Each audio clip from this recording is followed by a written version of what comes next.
familiares y simpatizantes de la causa del 5 de junio siguen en espera de una resolución que les permita superar el dolor de perder a sus pequeños.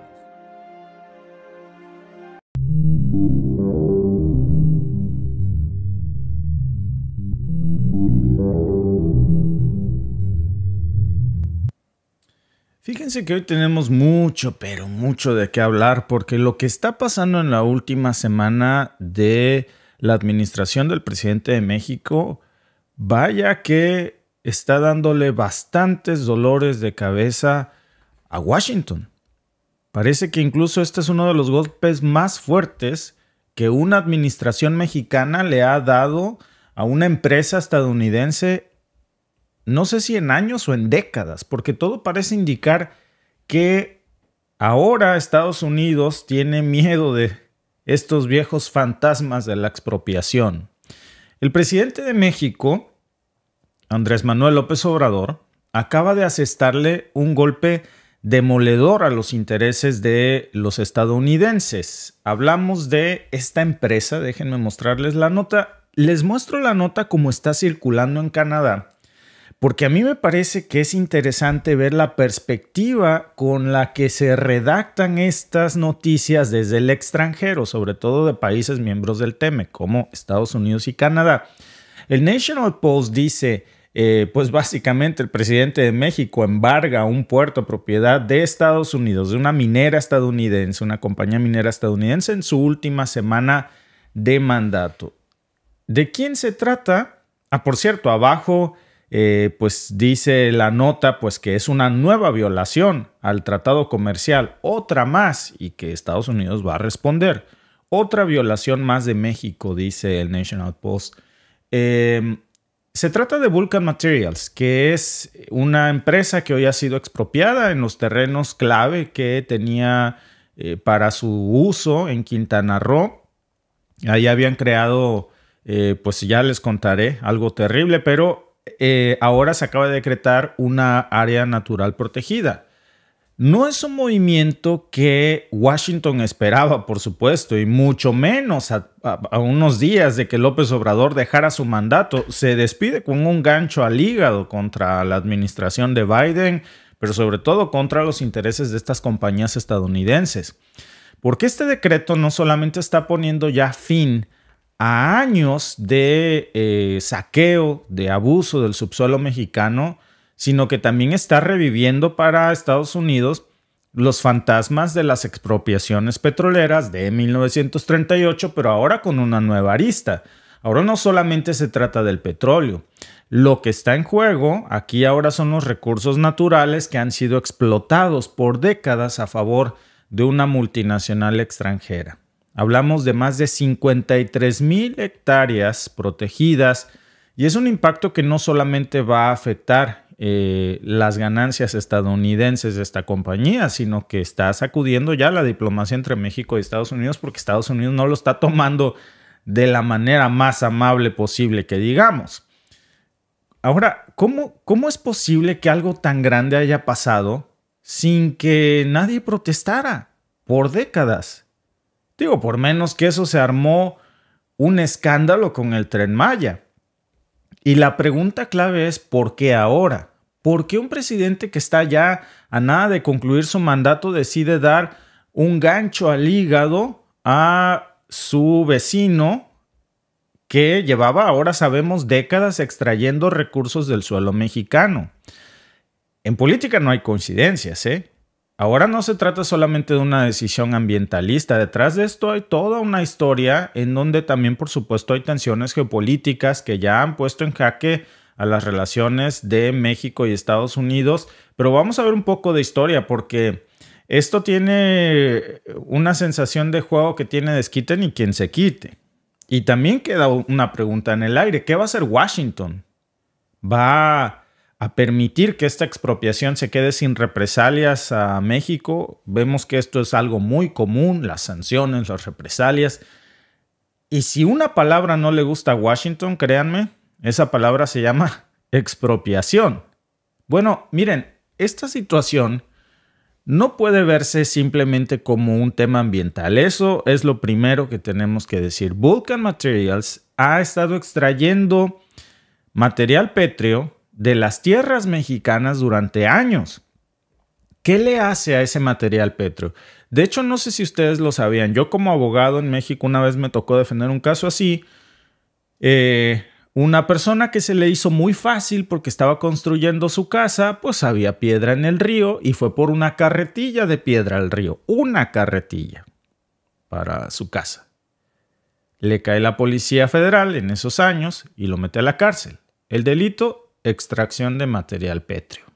Bueno, esta empresa estadounidense no se estaba llevando una carretilla, se estaba llevando... Ya lo vamos a ver, una cantidad inmensa y lo estaba exportando a Estados Unidos. Ahí el consumo del material petro pues es clave, sobre todo para la construcción. Hay varias estimaciones para que tengamos una idea de lo que estamos hablando, que dice que esta empresa estadounidense generó cientos de millones de dólares con este saqueo. Y eso sin hablar del rastro enorme de destrucción ambiental que hasta ahora había sido ignorado por las propias autoridades internacionales. Esta mina cálica, que es propiedad de Vulcan, pues se ha expandido tanto que ha destruido por completo cuerpos de agua de la Riviera Maya, ha alterado de manera irreversible los flujos subterráneos de aquí, de esta zona. Y aquí es donde surge, fíjense, la gran ironía. ¿Se acuerdan ustedes cuando México construía el Tren Maya? Un proyecto de desarrollo que iba a atravesar, ustedes ya saben, selvas, ecosistemas sensibles. ¿Qué pasó? Pues pasó que Canadá y Estados Unidos pues enseguida levantaron la voz.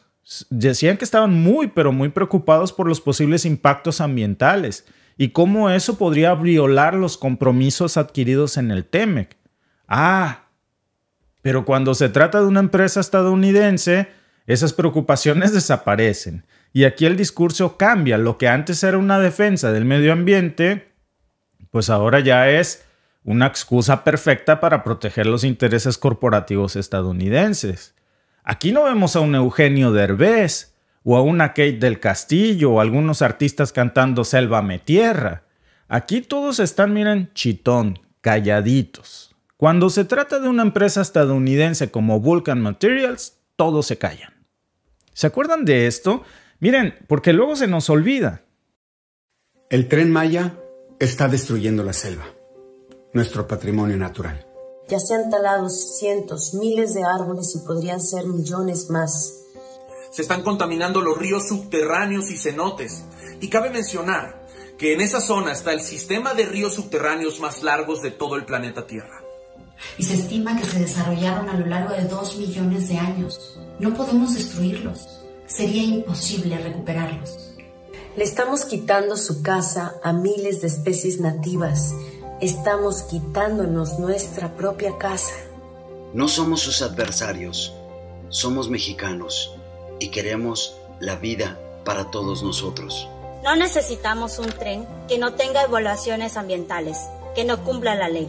Mishkan no tu tren maya, tu me mishtan utzolotong mishba, wa bashkenuk asob. Sí necesitamos de nuestras selvas, sí necesitamos de nuestros ríos, de nuestros cenotes, del agua, de la vida. Presidente, no hay prisa. El tramo 5 pasará sobre ríos subterráneos, cuevas y cenotes, un ecosistema único y el más extenso en el mundo. Necesitamos proteger nuestro patrimonio nacional. Lo invitamos a que venga a recorrer la zona y que escuchemos a los expertos. No necesitamos un tren, necesitamos conservar nuestro territorio. Y queremos frenar el daño a la península. Si no es hoy, ¿cuándo lo vamos a hacer? La Riviera Maya nos los está pidiendo a gritos. Todos juntos por México. Salvemos la selva, salvemos el agua. Salvemos la selva. Ay, todos tenían cara como de velorio, ¿no? Ahora viene la ironía y la hipocresía. Pero déjenme poner una de estas cancioncitas porque si no yo creo que no nos va a salir, no nos va a salir igual como algo así.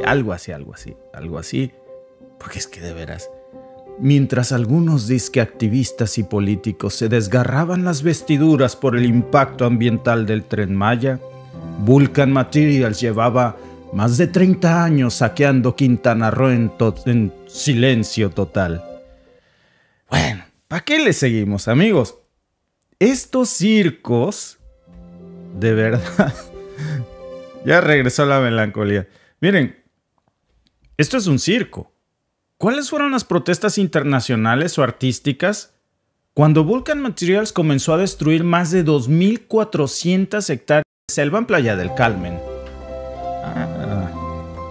Nos quiere regresar la canción melancólica, quiere regresar otra vez aquí al ruedo. Miren, ¿dónde estaban? 2.400 hectáreas de selva. Nada. ¿Dónde estaban los gritos desesperados cuando la minera estadounidense afectó irreversiblemente los sistemas subterráneos de ríos, de cenotes, que son extensos, los más extensos del mundo? Miren, silencio total. La extracción de material por parte de Vulcan Materials no fue simplemente un rasguño en el paisaje, ¿eh?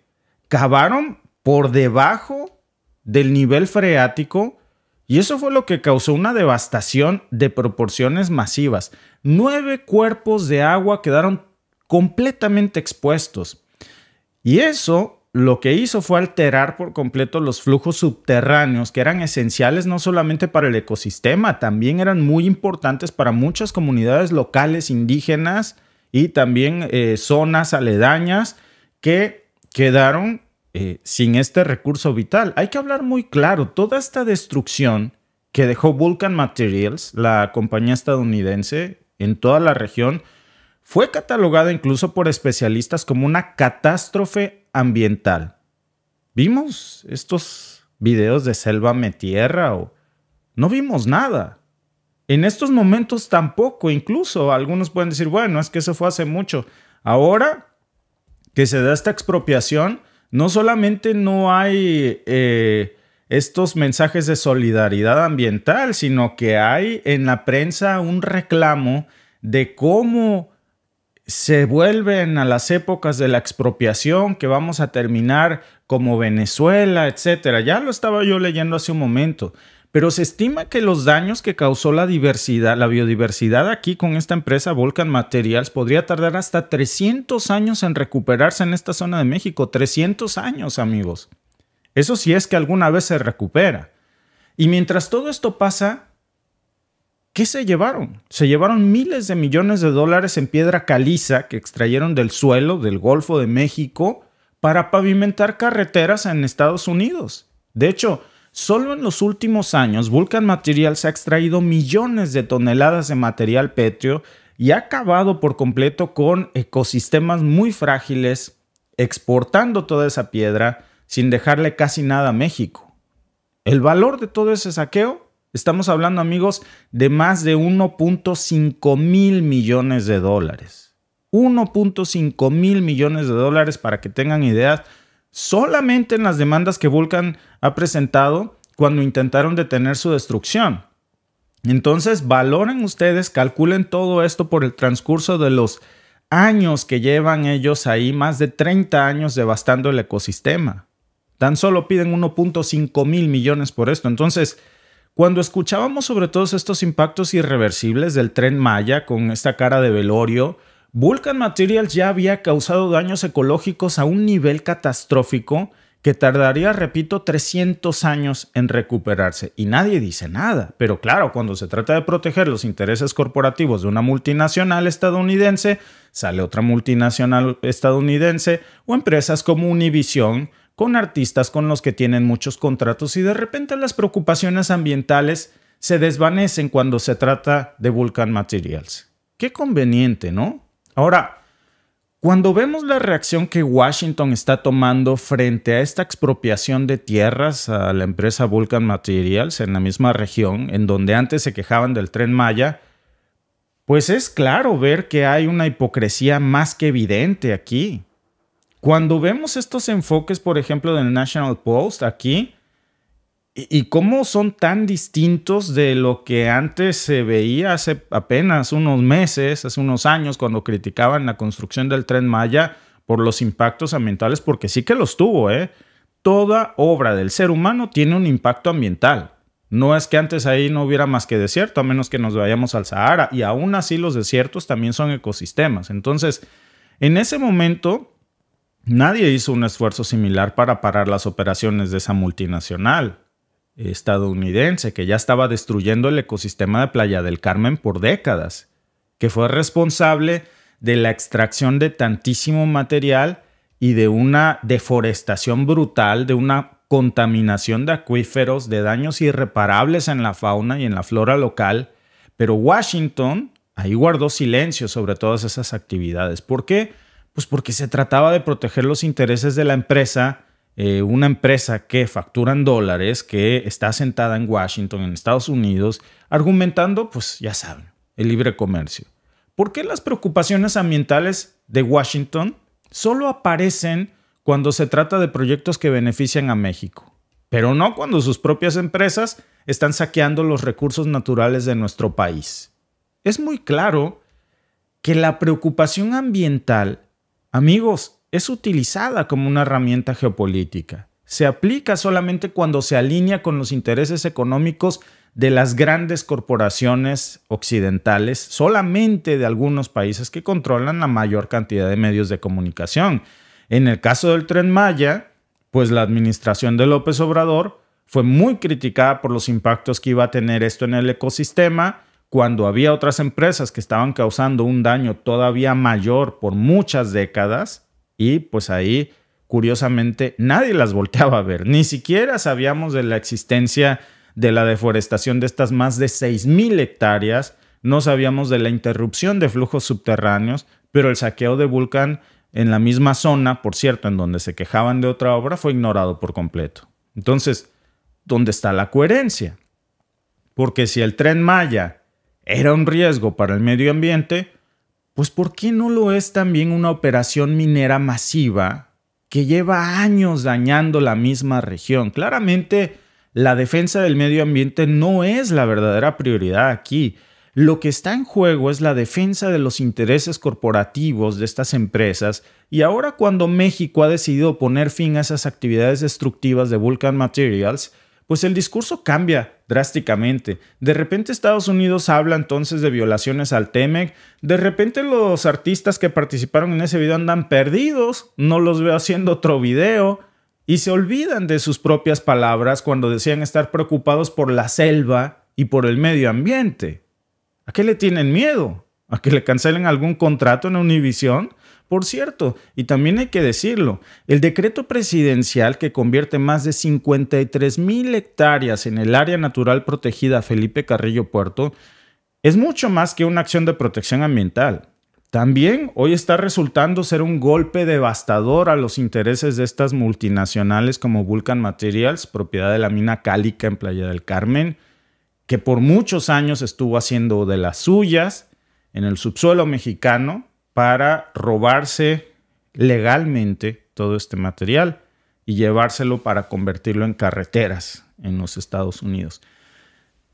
Cambiándoles de tema, porque fíjense que sigue siendo otra cosa malinchista, pero que a mí me ha dado mucha curiosidad ver los cambios de postura, porque también hay otro escándalo diplomático internacional. Bueno, decíamos que es la última semana del presidente de México.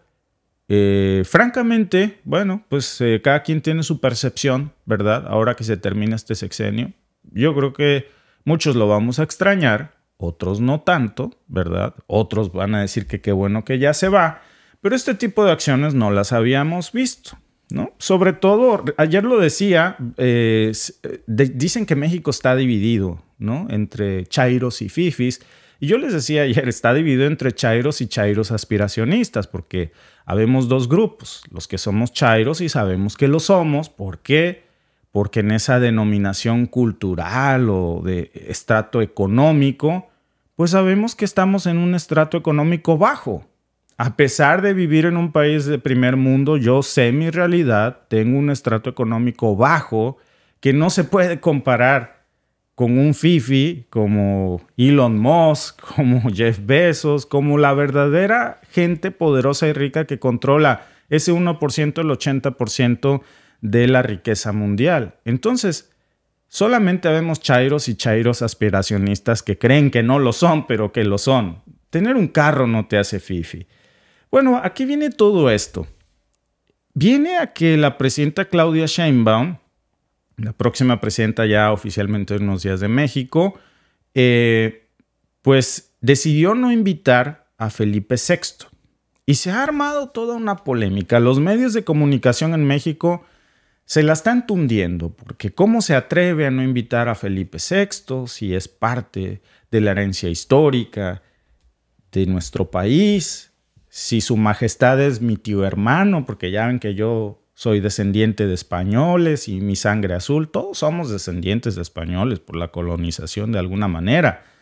Pero es increíble ver cómo muchos están rasgando las vestiduras cuando en España vemos otro tipo de reacciones que ni muchos mexicanos tienen. Vean nada más esta declaración y ahora les digo de quién se trata. El gobierno mexicano, encabezado por Claudia Sheinbaum, ha evitado invitar a su toma de posesión al rey Felipe VI. Y por mucho que el facherío patrio se enfade, en realidad ha hecho lo correcto, porque el rey Felipe VI fue a la toma de posesión en Bolivia a poner mala cara, y recordemos aquella terrible falta de respeto en la toma de posesión de Gustavo Petro, donde el rey no se levantó cuando pasó la espada de Bolívar. En este contexto es evidente que el rey Felipe VI es un problema para nuestras relaciones internacionales, unas relaciones que tienen que estar basadas en el siglo XXI, en el respeto mutuo y en los derechos humanos. Me parece un tremendo error que el gobierno de España haya decidido no enviar a nadie a esa toma de posesión, digamos en solidaridad con el rey Felipe VI, porque un gobierno que se dice a sí mismo progresista no puede atar su futuro y sus relaciones internacionales a un rey que, a lo que está acostumbrada la dinastía borbónica, es a tener relaciones internacionales con base en la corrupción para enriquecerse. Pues yo aplaudo este discurso. Yo por supuesto que aplaudo este discurso. Ahora, nuestros pueblos son hermanos, no nos confundamos. Entre españoles y mexicanos no hay más que amistad, cercanía, lazos estrechos. Nuestro idioma viene precisamente producto de esto. Pero es que estamos hablando aquí de cosas totalmente diferentes, ¿eh? Y curioso cómo defienden más al rey Felipe VI algunos mexicanos que los propios españoles, ¿eh? Terrible.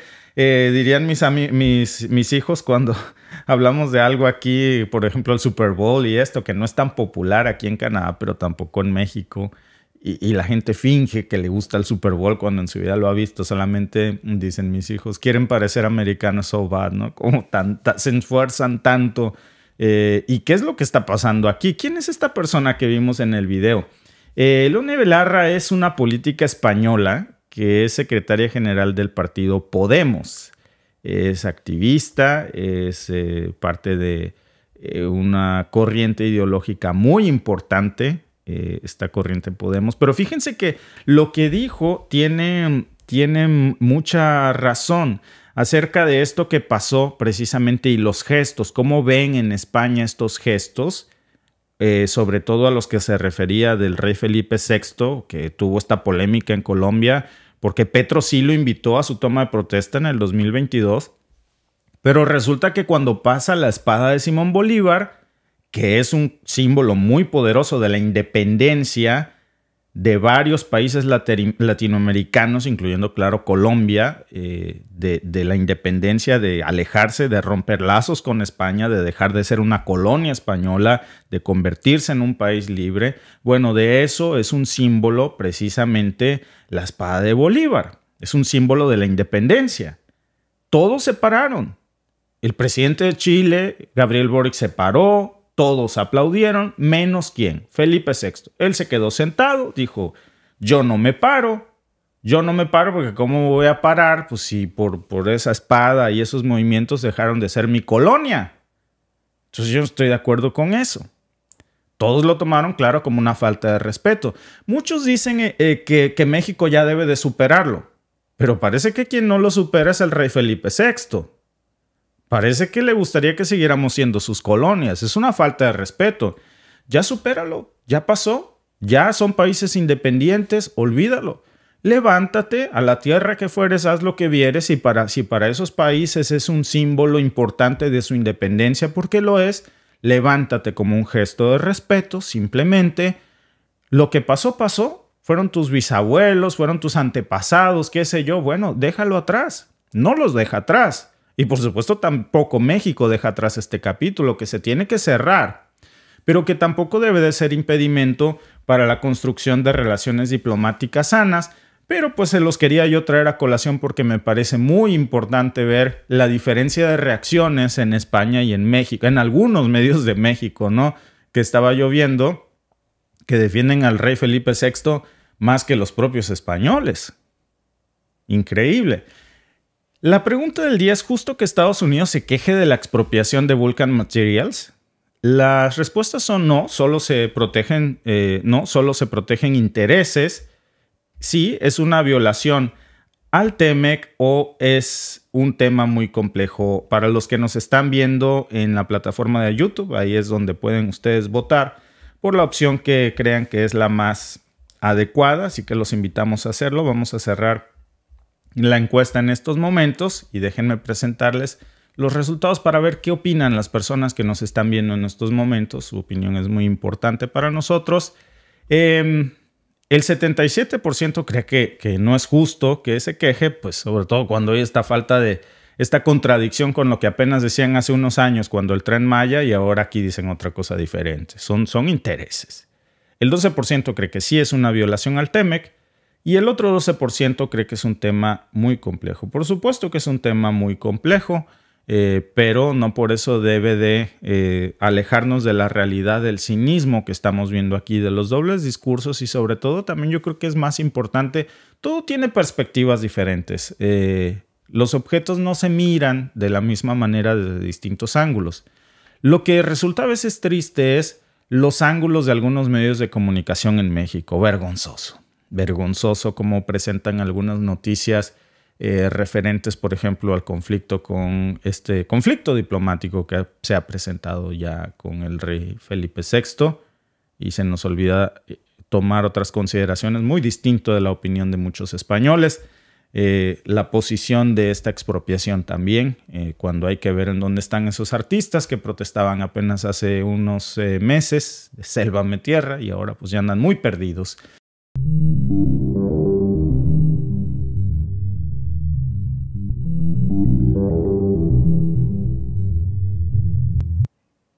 Hay varios reportes que están mostrando ya, déjenme enseñarles algunos de estos, que varios aviones cazas F-16 ucranianos han sido destruidos en un ataque ruso con misiles hipersónicos Kinzhal que estaban precisamente dirigidos al aeródromo de Starokonstantinov.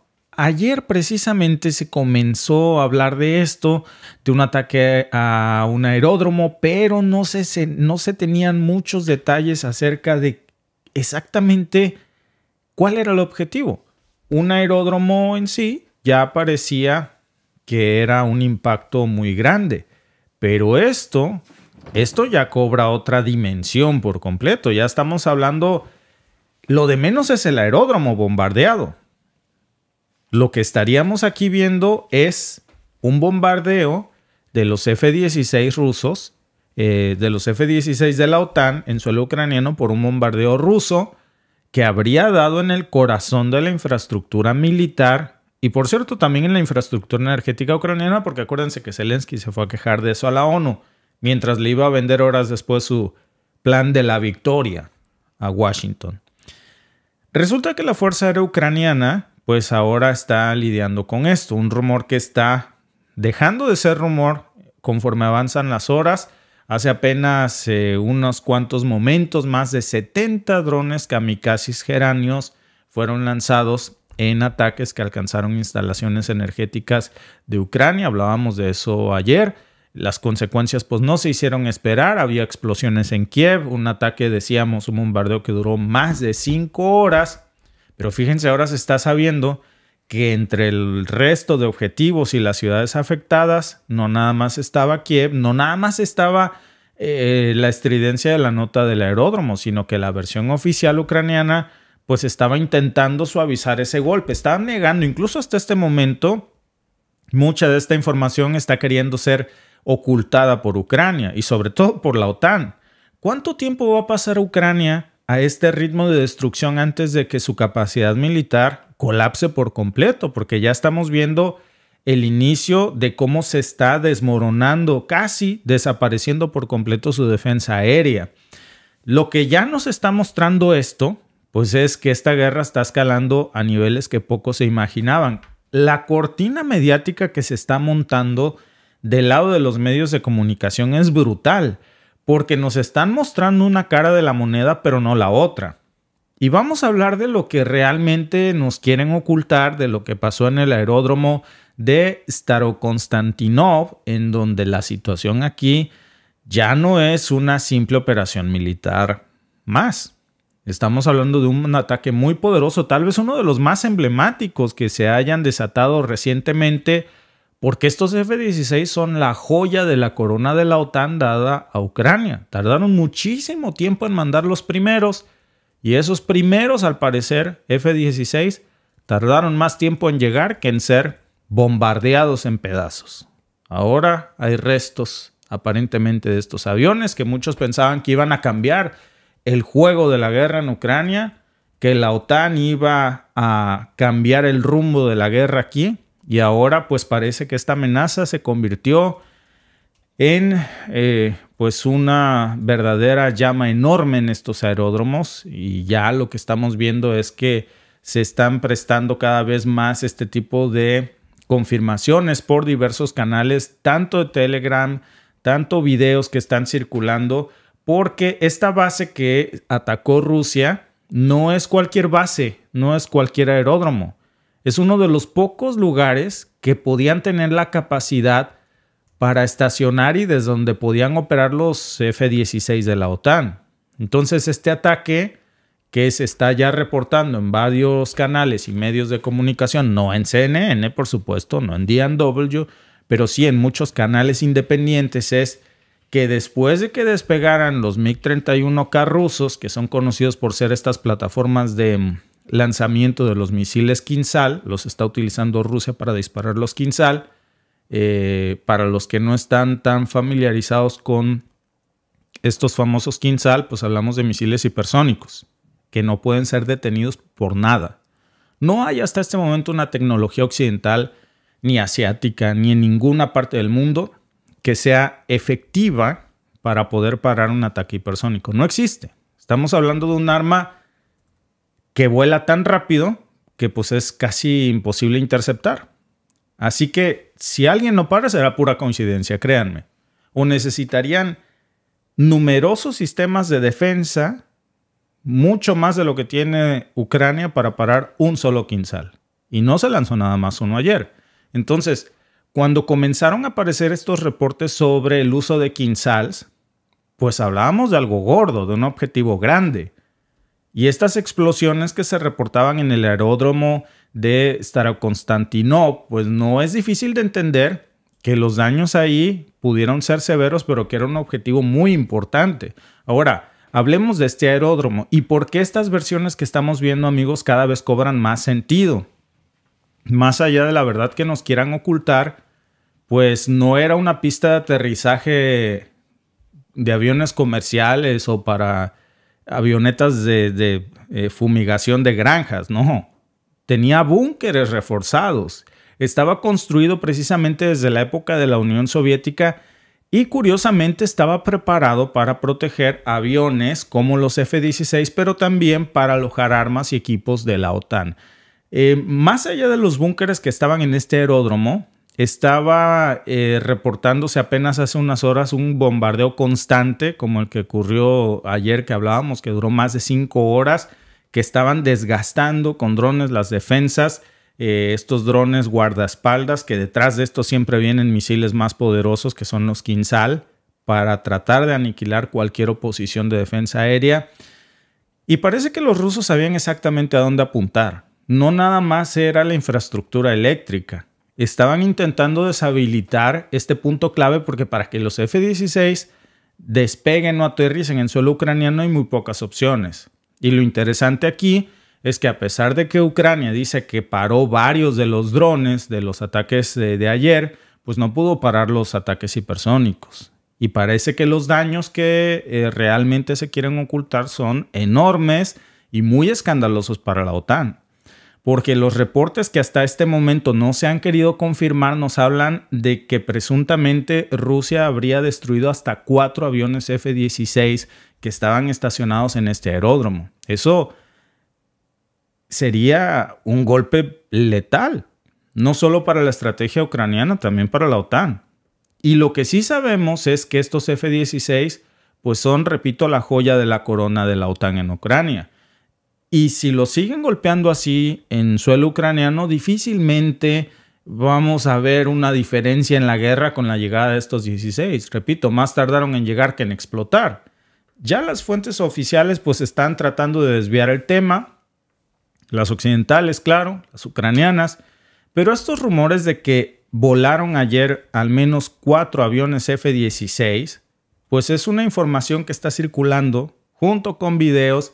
Pero además, si vemos la localización del aeródromo y las capacidades, coincide perfectamente. Era de los pocos que tenían esta capacidad de alojar a los F-16. Y entonces ese cambio de equilibrio con la llegada de los F-16, pues simplemente no va a pasar. Porque este ataque al aeródromo de Starokonstantinov y la posible destrucción también de esos 4 F-16 sería un golpe devastador. Estos aviones, que fueron más de 6-8 meses en llegar estos primeros 4, que supuestamente iban a ser clave para cambiar el rumbo de la guerra, sobre todo ahora que estaba esta incursión de la OTAN a través de Ucrania en Kursk, pues serán fundamentales. Algo iban a hacer con esos cazas. ¿Cuánto cuestan? Cada F-16, fíjense, cuesta alrededor de $63 millones cada uno. Entonces, hagan cuentas. Se dice que se destruyeron ayer 4. No estamos hablando de uno nada más. Pero además esto súmele no solamente esos $63 millones, el entrenamiento de los pilotos, años de entrenamiento, la infraestructura para poder operarlos, porque ese aeródromo no lo pueden reconstruir en un mes o en un año, sobre todo en estas situaciones de la guerra. Y Ucrania hasta ahora, de la promesa de los F-16 que iba a recibir, pues solamente le habían llegado unos cuantos y estos cuantos ya no existirían si esto se confirma. Y los pilotos ucranianos, que eran los únicos o los pocos que estaban entrenados en países como Rumanía, miembros de la OTAN, o Dinamarca o Estados Unidos, pues lamentablemente habrían también perdido la vida. Faltan muchos meses más para que todos esos pilotos que siguen entrenándose puedan suplir a estos, y pues estamos hablando de pérdidas que serían ya irreparables. Ahora, lo que realmente creo que es preocupante para Ucrania y para la OTAN, claro, es lo que va a pasar después de esto. Porque ya sabemos que se le ha prometido a Ucrania que le iban a dar hasta 95 F-16 en el mejor escenario. Casi 100, si se cumplían todas las promesas de sus aliados occidentales y de las peticiones de Zelensky. Dudo que le dieran siquiera la mitad. Por lo menos ya tenía 4 en la bolsa. Pero al volar estos 4... pues si Rusia lo sigue atacando, si sigue atacando estas bases en donde los pocos cazas 16 podían operar, pues ¿qué sentido va a tener para la OTAN seguir enviando más? ¿Qué sentido va a tener enviarles otros $63 millones multiplicados por 3 o por 10? Si con estos ataques de misiles hipersónicos Kinzhal, que son muy difíciles de interceptar, pues se va a destruir esa inversión antes de que siquiera pueda despegar. Va a cambiar muchísimo la percepción de la entrega de los siguientes F-16. Sobre todo si seguimos viendo que estos aviones, repito, duran menos tiempo en tierra del que tardan en volar en 1000 pedazos. La OTAN va a tener que reconsiderar todo el proceso y pues es precisamente parte de la estrategia rusa. Al parecer le están apostando mucho a atacar estos puntos críticos antes de que las capacidades militares de Ucrania puedan de alguna manera estacionar a estos F-16 que pues se consideran un objetivo, en el Kremlin los consideran un objetivo clave porque saben del riesgo que presumiría dejar que Ucrania se llenara de 100 F-16. No sería algo que creo que el Kremlin estuviera dispuesto a que suceda. Sobre todo porque pues no les daría una superioridad aérea. Eso hay que decirlo. 100 F-16 no le darían a Ucrania una superioridad aérea, pero sí que tendrían una ventaja muy poderosa e importante que en estos momentos Ucrania no tiene, con una flota aérea obsoleta y casi desaparecida por completo. Entonces hay que pensar lo que esto va a cambiar. porque se supone que esto no nada más eran los F-16, eran los misiles de largo alcance que los F-16 podían disparar, como los Storm Shadow o los Scalp, que son armas que apenas hace unos días en el Parlamento de la Unión Europea se acaban de autorizar para que con ellas se ataque territorio ruso, y quienes podían disparar esas armas, los lanzadores costosísimos, pues los más efectivos, eran los F-16. Y ahora, pues ya estamos viendo cómo esa esperanza se le está yendo a Ucrania de las manos y a la OTAN. Entonces, ¿qué va a pasar si la OTAN sigue viendo esta destrucción de sus propios aviones en suelo ucraniano? Pues va a haber un cambio de estrategia, obviamente, y ese enfoque va a fortalecer precisamente o a dificultar las capacidades aéreas de Ucrania y a fortalecer las posiciones de estos ataques rusos sobre todo.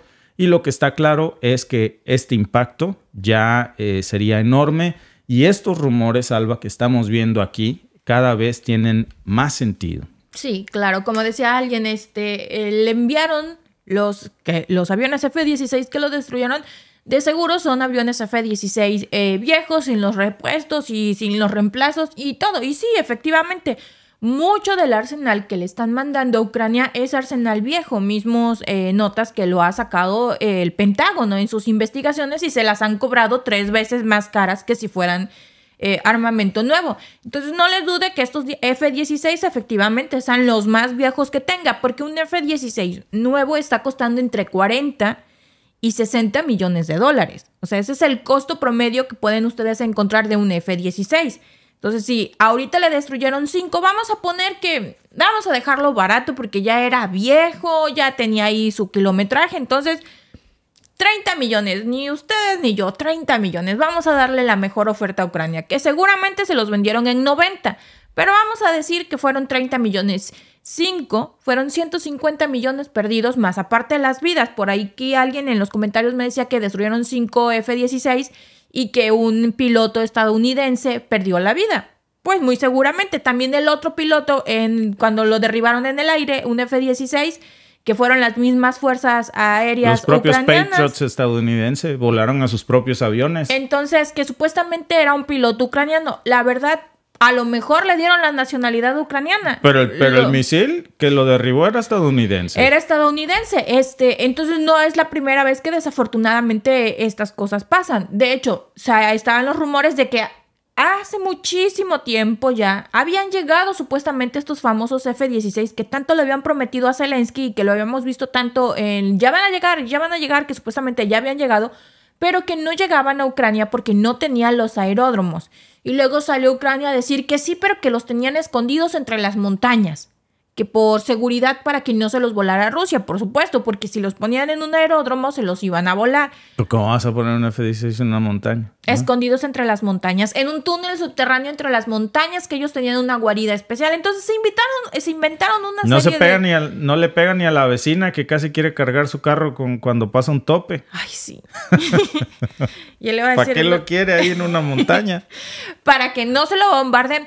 Pero es que decíamos, es que ese es otro problema. O sea, está bien que le lleguen los F-16 que tanto le han prometido a Zelensky. Qué bueno que le están cumpliendo todo lo que le están prometiendo. Aunque sea por cacheritas, pero bueno, pues van llegando las cosas. Qué bueno que sí le están cumpliendo esa parte del trato. Pero hay otro pequeño detalle. ¿De qué te sirven los F-16 si no tienes suficientes defensas antiaéreas? Entonces te los van a volar. En donde los pongas en suelo ucraniano, te los van a volar porque como los tanques de guerra. O sea, son pues puntos muy visibles desde donde sea. Un tanque de guerra es muy difícil que lo puedas ocultar. Un F-16 también, que son mucho más ágiles los F-16, pues sí, pero de aquí a que te da tiempo de subirte y de volarlo, pues ya lo volaron contigo adentro. Entonces necesita también defensas antiaéreas y necesita una mejor capacitación de su personal. Si no, vuelve a pasar lo mismo. Está un F-16 en el aire y una defensa antiaérea lo tumba. Entonces, pues como que no coordinan muy bien esa parte. También decía alguien, no, pues es que ya se volvió a llevar dinero Zelensky de Estados Unidos, que se llevó 350 millones. Pues es que ese señor no da paso sin guarache. ¿A qué va Estados Unidos? A llevarse dinero. No va a saludar, no va a ver cómo sigue Biden, no. Va a pedir dinero. A cualquier país que vaya, cobra muy caro su visita. La cosa es que la economía ucraniana está destrozada. Sí. Y si no es por el financiamiento occidental, la industria militar, la maquinaria militar ucraniana no marcha. Por eso hemos dicho que Zelensky es un caballito de feria. Si no le echas monedas en el lomo, no avanza. Pero nada de este dinero que se promete y que se da a cuentagotas es para los ucranianos. No. Nada es para la reconstrucción de Ucrania, nada es para el beneficio de los ucranianos. Ya ni siquiera las armas. Ha llegado a tal punto el cinismo que ni siquiera las armas que les dan son para defender el territorio ucraniano. Son para ir a hacer incursiones como las de Kursk, para apoderarse de una válvula de gas, que es lo que realmente le interesa a Occidente. Ahora sí que con el sponsor o patrocinados por la industria de gas y del petróleo occidental. Y es lo que estamos viendo aquí, realmente. De ahí en fuera no hay más interés que ese. Ni de la soberanía ucraniana, ni de esta guerra, sino de unas cuantas compañías de gas, de petróleo, de armas. ¿Debería la OTAN detener las entregas de F-16 a Ucrania tras los últimos ataques? ¿Qué va a pasar? Porque al parecer, si esto se confirma, pues más tardan en llegar que en explotar. Las opciones son sí, es demasiado riesgo, no, deben continuar o solo con mejor defensa aérea. Así es. Entonces vamos a leer algunos de sus comentarios por aquí. Dice nuestro amigo Diosy Gallego, no se invierte en médicos, en maestros, que son los beneficios de la industria de armas. Sí, de hecho al contrario, se reduce. El dinero que se le da a Zelensky, por ejemplo, de Estados Unidos, lo están reduciendo de otras partes. El dinero que se le está dando aquí de Canadá, le han hecho recortes a la salud que nosotros les decíamos. A nosotros recientito tenemos experiencia en el sistema de salud canadiense. 6 horas esperando por un pequeño incidente que era mucho menor, estuvimos 6 horas en urgencias. Bueno, recientito de que la última vez que lo usamos fue hace unos meses. Usándolo hace como 7 años. Y puedes ver la diferencia de lo que era hace 6 años a lo que es ahorita. Hace 7 años, cuando nosotros llegamos, teníamos aproximadamente 6 meses de estar en Canadá. Yo me enfermé y estuve hospitalizada 3 días. Cuando nosotros llegamos a urgencias, porque me sentía yo muy mal, llegamos a urgencias y estuvimos en espera 2 horas nada más. Y era un día feriado, había muchísima gente. Entonces, muchísima gente, 2 horas en espera. Me pasaron, me atendieron y enseguida me quedé internada. Estuve 3 días y la atención médica fue lo mejor. Ahí sí coincidía con todo lo que decían, que era lo mejor del mundo. Acabamos de ir 6 horas esperando para que atendieran a mi hija y una señora en una camilla con el hueso expuesto estuvo ahí más tiempo que nosotros. Entonces ha caído mucho. ¿De dónde? Porque se le ha dado dinero a Zelensky para tanques de guerra, para muchas otras cosas más. Pero el resultado de la encuesta, ¿qué impacto tendrá la destrucción del F-16 en el apoyo occidental a Ucrania? El 41% dice que lo va a aumentar, el 27% dice que lo reducirá y el 32% dice que no habrá cambios. Pero lo que sí, amigos, es que si nuestros sistemas de salud están así, ¿qué hacemos financiando con el 3% de nuestros productos internos brutos, como en el caso, por ejemplo, de Polonia? O con aquí en Canadá debemos un montón de dinero a la OTAN, ¿no? No es buen ejemplo, ¿verdad? Pero otros países miembros de la OTAN como España, 2% de su Producto Interno Bruto, en lugar de invertir en nuestros propios sistemas de salud, antes de invertir en armas para que otros se maten, ¿no?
lamentablemente esas imágenes que vieron hace unos momentos son reales, de hace unas horas. Son fatales porque Israel acaba de lanzar un ataque que, como vieron, fue brutal sobre Beirut. No fue un bombardeo dirigido a una zona militar. Fue una operación terrible, directo al centro del Líbano, en una de las zonas más densamente pobladas por civiles. Hablamos de Beirut, la capital, con un objetivo muy claro, que era asesinar a una sola persona. Y por eso barrieron con todas esas zonas habitacionales. La persona por la que iban era Hassan Nasrallah, el líder de Hezbollah. Y por cierto, todo indica que fallaron en asesinarlo. Hasta este momento, Israel dice que logró su objetivo. Fuentes libanesas y del mundo árabe dicen que Nasrallah sigue con vida. Pero en lo que no falló Israel fue en asesinar de nuevo a cientos de inocentes y dejar miles de heridos, niños, mujeres, familias que estaban en su casa. La cifra oficial era de apenas 2 muertos visibles, pero todos los que están enterrados debajo de esos escombros que vieron ustedes, familias completas que ahí están sepultadas, pues obviamente va a comenzar a brotar.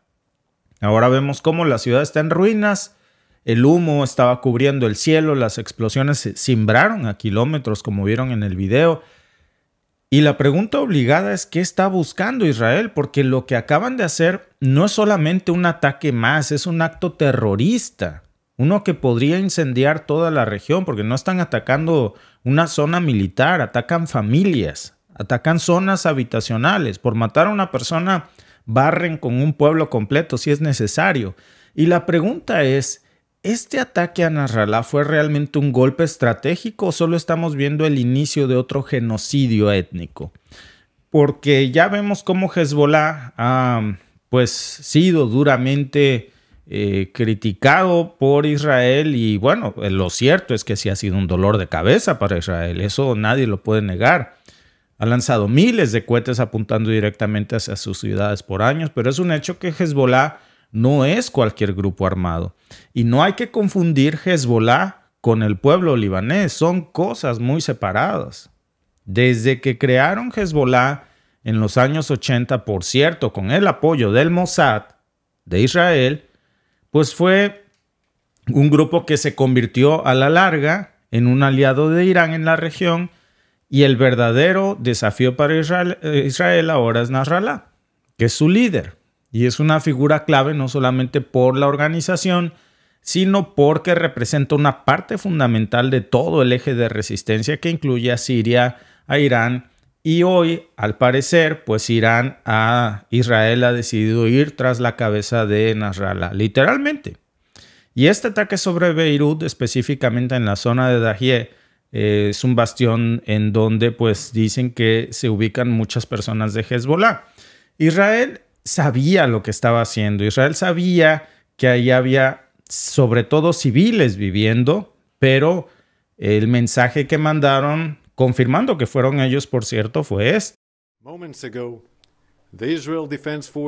Hace unos momentos, las fuerzas de defensa de Israel llevaron a cabo un ataque preciso contra la sede central de la organización terrorista Hezbollah, que sirvió de epicentro del terror de Hezbollah. La sede central de Hezbollah fue construida intencionadamente bajo edificios residenciales en el corazón de Dahiyeh en Beirut. Bueno, no fue un ataque preciso. Esto de preciso no tuvo nada. Fue un bombardeo masivo. Volaron todo lo que estaba al lado. Eran edificios de viviendas familiares en Beirut, no en una zona militar. Y pues ahora, válgase la redundancia, ¿por qué ahora? Y esa es la verdadera pregunta, porque Israel y Hezbollah tienen un pleito que no es nuevo. Siempre han estado en esta tensión por muchas décadas, pero lo que sí estamos viendo ahora son estos ataques directos a líderes de este calibre que no son comunes y que lo único que hacen es escalar el conflicto. Miren, un ejemplo muy claro es lo que se está viviendo en estos momentos en México. Una violencia fuera de control en el norte del país, derivado precisamente de que uno de los líderes de los grupos criminales pues fue capturado. Cuando estos vacíos de poderes se generan, no hay una disolución de estos grupos organizados, lo que hay es una proliferación de la violencia. Y pues no es diferente, aunque hablamos no del tráfico de sustancias, pero sí que hablamos de un conflicto que si llega a tener éxito Israel, pues hay demasiados intereses en juego y van a ver cómo ese fuego, por cierto, va a ir de regreso a Israel. Nasrallah, por cierto, representa el poder de Irán en el Líbano. No es cualquier libanés. Es un país que, a pesar de todos estos problemas internos que tiene, pues es una pieza clave en el ajedrez geopolítico de la región. Y ahora para Israel eliminar a Nasrallah, pues es cortar una de las principales cabezas de lo que ellos denominan el eje del mal, que es esta famosa coalición pues de Líbano, sí, pero también Palestina, con Irán, a su vez Irán con Rusia, a su vez con China, a su vez con Yemen, pero las repercusiones, y Corea del Norte ahora, y las repercusiones ya de que este ataque pueda ser mucho más grande, pues es algo que va a escalar. Es un movimiento que va a desatar una respuesta masiva de Hezbollah, pero también está provocando una indignación en el mundo porque, después de todo, las fuentes árabes dicen que Nasrallah sigue vivo, pero los que sí están muertos son cientos de niños, cientos de mujeres, cientos de hombres, familias enteras que estaban en su casa, viendo la tele, descansando, y les cayeron bombas y su vida ya no es más por una decisión, pues precisamente de Israel, de arrasar con todo. Y dicen que no van a parar, por cierto. Miren, esto fue lo que dijo hace rato Netanyahu en la ONU. Ahora vamos a ahondar en la reacción del mundo, porque el mundo entero, salvo Estados Unidos y el eje del mal, ese sí, algún eje del mal, son los que le aplauden. Pero de ahí en fuera, el mundo le da la espalda, vean. El primer ministro israelí Benjamín Netanyahu echó por tierra el viernes las esperanzas de una tregua temporal de 21 días en Líbano, propuesta a principios de semana por Francia y Estados Unidos. En su discurso ante la Asamblea General de la ONU, Netanyahu indicó que las operaciones contra la organización libanesa Hezbollah continuarán. Apenas esta misma semana, las fuerzas de defensa de Israel destruyeron grandes porcentajes de los cohetes de Hezbollah, que construyó con la financiación de Irán durante 3 décadas. Eliminamos a altos mandos militares que no solo derramaron sangre israelí, sino también estadounidense y francesa. Luego eliminamos a sus reemplazantes, y luego los reemplazantes de sus reemplazantes. Y seguiremos degradando a Hezbollah hasta que se cumplan todos nuestros objetivos. El primer ministro también indicó que si Irán ataca a Israel, lo atacarán de vuelta, y advirtió que su país luchará hasta la victoria total en Gaza.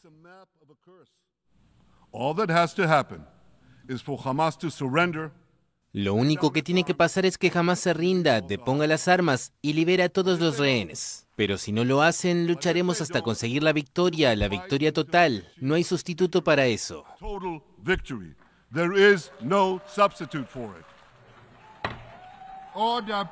Muchos diplomáticos se retiraron del recinto en cuanto ingresó Netanyahu. El primer ministro israelí aseguró que fue a la ONU para contrarrestar lo que calificó de calumnias contra su país. Miren, fíjense que hay que ver la reacción del mundo que los medios occidentales quieren matizar. Digo, hasta la voz la tiene de demoníaco. La verdad, las acciones que hoy vimos en Líbano fueron actos terroristas. Si eso lo viéramos en cualquier otro país del mundo, dijéramos eso es un acto terrorista. Cae perfectamente en la definición. Pero claro, como se trata de una parte del conflicto, incluso la ONU estuvo de acuerdo en que el Líbano debe de fortalecer a sus fuerzas militares porque lo que se ha originado ahí es un desequilibrio de poder en donde están haciendo exterminios étnicos masivos y sin piedad. Miren, no es mi impresión personal, miren la respuesta que le dio casi todos los países del mundo a Netanyahu mientras hablaba. Vean cómo abandonan, le dan la espalda y se marchan. Piensen que cada una de estas personas que ven ustedes caminando es un país que le da la espalda a Israel, que está en contra de estos genocidios, de lo que están haciendo en Medio Oriente y se marchan. Solo unos cuantos personas le aplauden como si fuera pues un rockstar. Y ya sabemos quiénes son. 4 o 10. Pero ¿cómo hicieron ruido?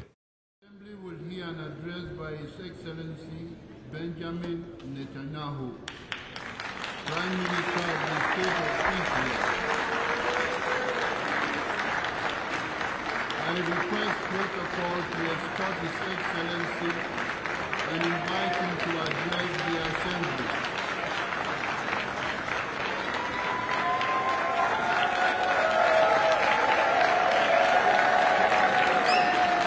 Order, please. Ladies and gentlemen, order.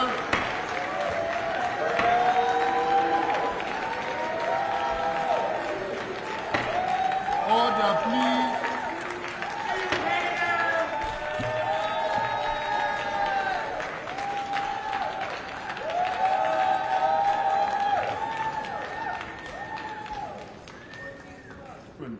Whether we bequeath to future generations a blessing or a curse. Iran's Shiite militias in Syria and Iraq have targeted Israel dozens of times over the past year as well. In major military operations, we destroyed nearly half of Hamas's, nearly. We won't rest.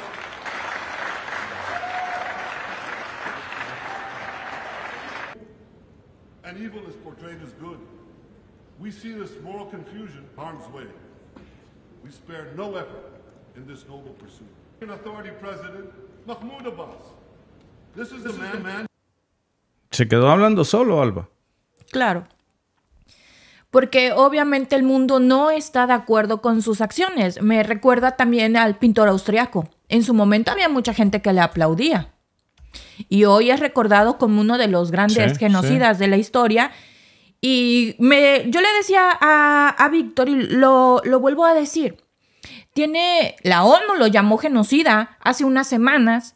La Corte Penal Internacional está tardando mucho en supuestamente sus órdenes de aprehensión, pero no es el único mal actor que hay en el mundo, en la geopolítica y en la política, ni presidente de alguna nación. Hay otros que también están señalados por cosas muy horrorosas, como el presidente de Norcorea, el presidente ruso.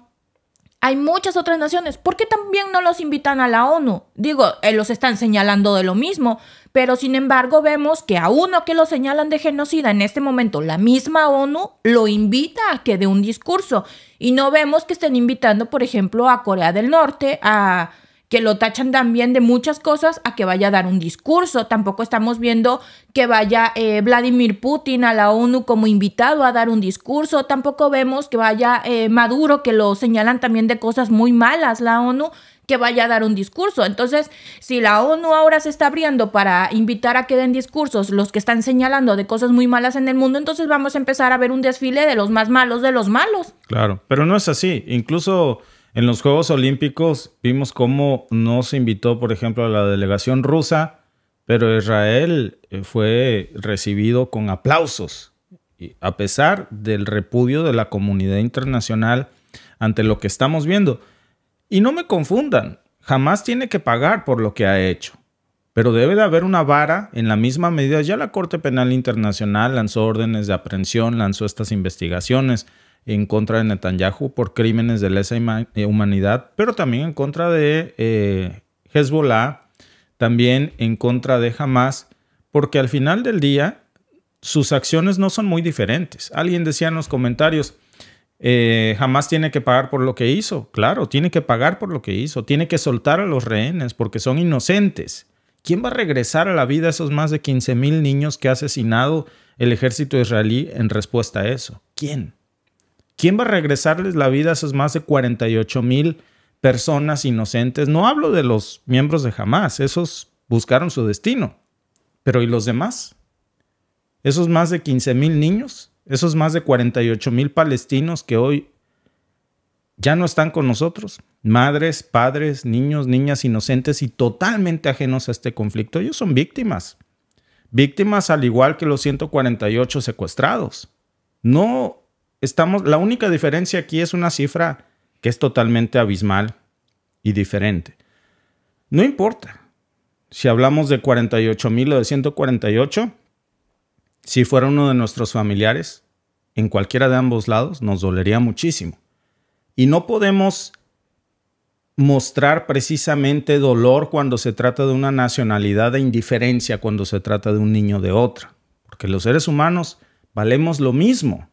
No es que haya seres humanos predilectos y esta versión retorcida en donde hay una clase de seres humanos que valen mucho porque son un pueblo elegido y los otros tienen el derecho o la obligación de morir, pues me parece una excusa perfecta para violar todos los derechos humanos en actos extremistas. Y ahí es donde la situación todavía se está poniendo más peligrosa, porque si algo hemos aprendido en los últimos años es que estos conflictos en Medio Oriente rara vez se limitan a un solo país o a una sola región. Si vemos la fotografía completa, Irán desde hace muchos años ha estado expandiendo su influencia en todo el Medio Oriente. El problema no solamente es Israel. Digo, lo más escandaloso es lo que hoy ha hecho Israel. Pero también del otro lado, cuando decimos Hezbollah no decimos Líbano. Son cosas totalmente diferentes. Y el problema es que Irán y sus aliados en Líbano, que hablamos de Hezbollah, las milicias chiitas en Irak, Siria, toda esta red de grupos armados que han sido fundamental para intentar contrarrestar la influencia de Israel y de Estados Unidos en la región, ahora están siendo pues blanco de estos ataques, pero créanme que son los que menos sufren. Hay muchas versiones hoy, no hay confirmaciones, El mundo árabe y los medios árabes dicen que Nasrallah está a salvo. The Guardian decía hace unos momentos, hasta hace 3 horas, la última información que vi, que se presume que está vivo. Muchos medios dicen que es difícil que esté vivo, pero no hay cuerpo, no hay confirmación, no hay nada hasta este momento. Lo que sí hay es la confirmación de muchos heridos y muertos inocentes, eso sí. Y con este ataque sobre Nasrallah, por cierto, pues Israel ha decidido dar otro paso que está desencadenando una respuesta en cadena de todas estas fuerzas. Todavía hoy en la mañana leíamos una nota después de que Francia, Reino Unido y Estados Unidos quería obligar a Netanyahu a que hiciera un cese al fuego por 21 días y Netanyahu parece que había salido con un tono conciliador en la mañana. Horas después, eso se acabó. Se fue al traste. Es decir, está fuera de control. Es un tipo que lo mismo espía al presidente de Irlanda, que lo mismo le importa un comino lo que diga Francia, Reino Unido o Washington. Y Hezbollah ya ha prometido venganza y el problema es que su arsenal de cohetes no es algo que deba tampoco tomarse a la ligera. Miren, nada más en el último conflicto, Hezbollah lanzó miles de misiles hacia Israel. Hablábamos en ese entonces de 6,000 misiles en menos de unas horas. Y eso fue solamente una pequeña muestra de lo que podrían hacer. Imagínense que si Hamas lanzó alrededor de 7,000 misiles en su ataque, ¿cuántos puede lanzar Hezbollah? Entonces se está estirando demasiado esta cuerda. Y la pregunta es ¿por qué Israel o Netanyahu tomaría un riesgo tan grande? Y yo creo que para entender esto hay que echarle un ojo a las tensiones más recientes que ha habido entre Irán e Israel, porque desde hace años Israel ha estado llevando a cabo estos ataques aéreos contra posiciones iraníes en Siria. Está tratando de evitar que Teherán consolide su presencia militar en ese país. Y este ataque a Nasrallah pues es una extensión de esa misma estrategia. Ahora Israel pues ve a Hezbollah como una extensión del poder iraní en Líbano, y eliminar a su líder, pues para ellos es en teoría un golpe directo a Teherán. De eso se trata. El problema es que en medio de esta lógica quedan miles de libaneses inocentes. Miles. Niños, niñas, mujeres, hombres, ajenos a este conflicto. La otra cuestión es, ¿realmente creen? Una cosa es, suponiendo que eliminaron a Nasrallah, ¿pueden acabar con Hezbollah? Eliminar a Nasrallah no va a implicar terminar con Hezbollah, ni degradarlo. No hay que confundir esto con un discurso tan superfluo. Lo único que va a hacer es exaltar la violencia y estos sentidos o sentimientos de venganza en una cadena sin fin. Repito, Reino Unido, Francia y Washington apenas ayer habían salido a pedirle a Israel que por favor se considerara un cese al fuego por 21 días. 21 días era todo lo que pedía. Todo eso hoy se fue al traste. Todo eso. Y el discurso de Netanyahu en la ONU, ese discurso incendiario de vamos a barrer con Líbano completo si es necesario, pues causó la furia de casi todo el planeta. Lo dejaron hablando solo, se pararon. Solo una pequeña fracción del mundo occidental fue la que se quedó escuchándolo. De ahí en fuera, como ustedes vieron en las imágenes, la indignación mundial fue más que evidente en contra de Israel. Y Hezbollah, por otro lado, no está ayudando a que este problema desaparezca. Tiene muchos misiles, pero además tiene combatientes altamente entrenados, tiene una red de apoyo que se extiende por todo el Líbano. Y si hay una respuesta, créanme, a lo mejor no muchos están hablando de esto hoy en los medios de comunicación, pero cuando haya una respuesta, si sea un bombardeo, uno nada más, como el que hubo ayer en Tel Aviv, ese sí va a anunciarse con bombo y platillo en todos los medios de comunicación y viene la otra respuesta. Y es un ciclo de violencia que nunca acaba y que cada vez crece más en magnitud. Los bombardeos de esta semana fueron tremendos, tremendos. Y el número de víctimas civiles inocentes libanesas es terrible. Y lo preocupante, de hecho, fue el escándalo de la ONU en esta cumbre. Y lo preocupante es que estas escaladas pues no se quedan en un solo frente. Si Hezbollah responde, es muy probable que otros actores en la región también vayan a hacer lo mismo y van a intervenir. O Yemen, por ejemplo, a pronto se había reportado esto en el Líbano y Yemen ya estaba lanzando un ataque contra Israel. Y Irán, por ejemplo, tampoco se va a permitir perder a un aliado tan importante como Hezbollah, porque no se trata de defender al Líbano o a Israel. Para nosotros, pues estamos hablando de eso. Y nos indigna ver el número de inocentes. A las potencias esto les importa un comino. No se trata de defender a los libaneses o al pueblo israelí, como alguien ponía por aquí, Dios bendiga a Israel. Pues es que esto no tiene que ver con Dios, ni con los ciudadanos. Tiene que ver con los intereses de las potencias en el control de Medio Oriente, porque Medio Oriente tiene mucho petróleo y tiene mucho gas. De eso se trata, mientras que otros siguen ahí debrayando con cosas religiosas que al mundo y a la geopolítica le importa un comino. Lo único que quieren es hacerse de dinero y de control. Y ahí está la lucha de dos mundos. Y si Irán decide intervenir, pues Estados Unidos no se va a quedar al margen. Vean cómo aquí para nada estamos hablando de algo religioso. Entonces, realmente sí podríamos pensar que estamos a las puertas de un conflicto mucho más grande que podría involucrar a las grandes potencias mundiales. Por eso Reino Unido, Francia y Washington están tan preocupados que ayer precisamente pidieron en conjunto a Netanyahu que por favor hiciera un cese al fuego por 21 días. Y a Netanyahu le entró por un oído y le salió por el otro. Le dijo, sí, yo lo veo, y por aquí los dejó contentos mientras estaba lanzando el bombardeo contra Nasrallah. No les hace caso. El cuate siente que es su jefe, más bien, que es el patrón de Biden, siente que es el patrón también de los mandatarios franceses y de Reino Unido, de Macron. Y entonces no sería la primera vez que en un conflicto en Medio Oriente pues terminar arrastrando a otros países. Esto ya lo hemos visto muchas veces. Siempre la misma historia. Por ejemplo, en Siria, ¿qué pasó? Primero comenzó como una guerra civil y miren, como pólvora se convirtió en un campo de batalla para muchas potencias internacionales. Luego olieron petróleo y se metió Estados Unidos, pero también por el otro bando se metió Rusia, también se metió Irán, se metió Turquía. Todos se involucraron. En mayor o menor medida, todos se involucraron. Y ahora, pues con este ataque sobre Beirut, pues vamos a estar viendo el inicio de algo similar seguramente. Ese es el problema. Y volviendo al punto central, ¿qué ganaría Israel o Netanyahu con este ataque? Porque eliminar a Nasrallah, pues sí, sería un gran golpe para Hezbollah. Pero también iba a ser una provocación directa para escalar este conflicto para otros actores como Irán. Debería de haber eso que, de verdad, un poco de cordura como la que pidió Francia, Washington y Reino Unido ayer. Un cese al fuego por 21 días y ahí vemos. Pero Netanyahu ya no le hace caso a nadie. Y ahora ya ha dicho, como ustedes vieron en la ONU, que va a seguir con esto, hasta donde tenga que llegar.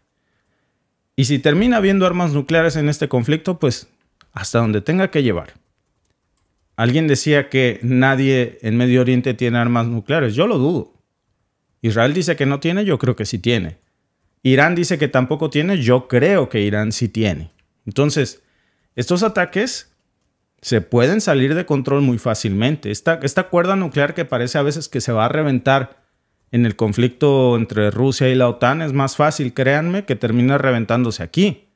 Y entonces vale la pena ese riesgo porque las consecuencias de este tipo de acciones son muy difíciles de predecir. Con Medio Oriente es jugar con dinamita y ahora vemos cómo este objetivo de eliminar a Nasrallah, si se cumplió o no, lo único que va a hacer es debilitar temporalmente a Hezbollah, pero van a salir desatando una tormenta de violencia que nadie va a poder parar.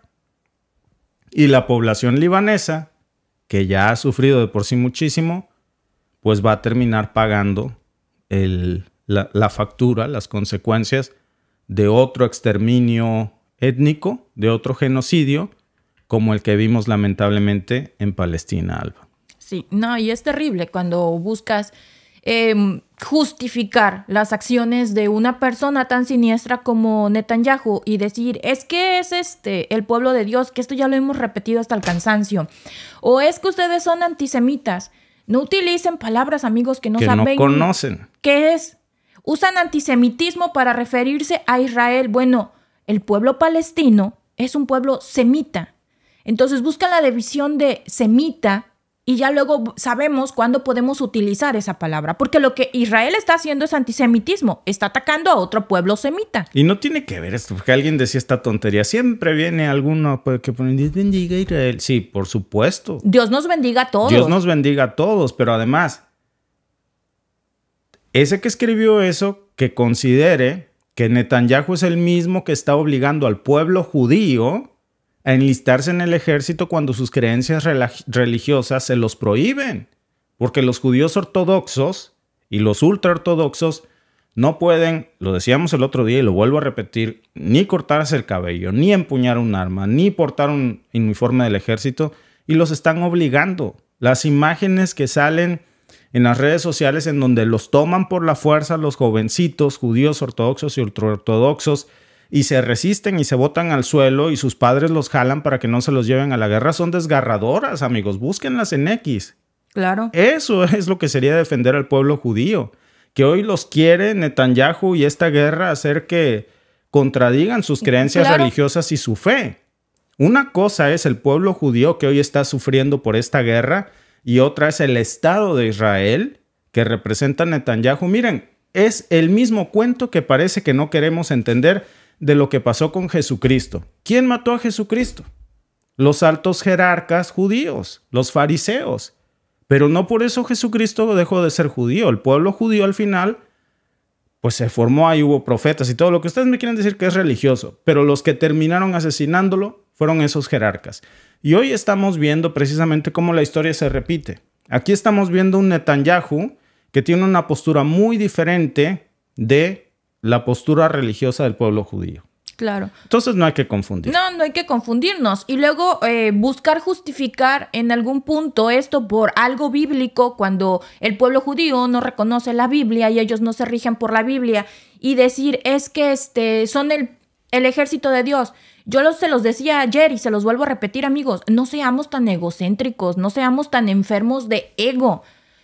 Dios creó todo en 6 días y el 7º descansó. Dios creó todo. ¿Por qué te va a necesitar a mí, que somos unos humanos pecadores, para venir a hacer su voluntad? Cuando Él creó todo, no nos necesita a nosotros. O sea, no nos creamos tan sumamente necesarios en este mundo.